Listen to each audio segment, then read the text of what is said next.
In today's video, I'm going to show you how to generate some fake handheld movement in Adobe After Effects. So let's get into it.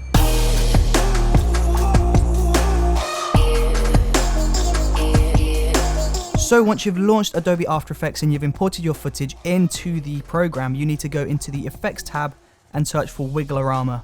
Now you want to drag Wigglerama on top of your footage and it's going to generate this really extreme effect, and you want to go ahead and you want to change these settings because it is currently way too extreme and it just doesn't look realistic at all. So to begin with, we're just going to reduce the rotation, we'll reduce the wiggle scale.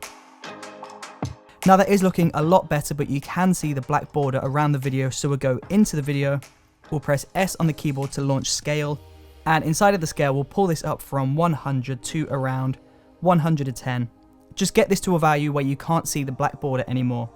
And now from here we can go back into the Wigglerama tab and we can change some of these settings, so we can reduce the wiggle rotation, the wiggle position, the wiggle nervousness, the speed, the scale, the width. Take your time to go through these settings and try and find a balance that works best for you. Each individual project will require a different amount of camera shake, so go through, take your time, learn these settings and try and get this footage to a point where you're happy with. And there you go, it's a really simple and really easy trick, but that is how you add fake digital camera movement into your static shots. If you enjoyed watching this video, then please do let me know in the comment section below, and don't forget to subscribe, hit that bell icon, and I will see you tomorrow for another brand new video. See you there.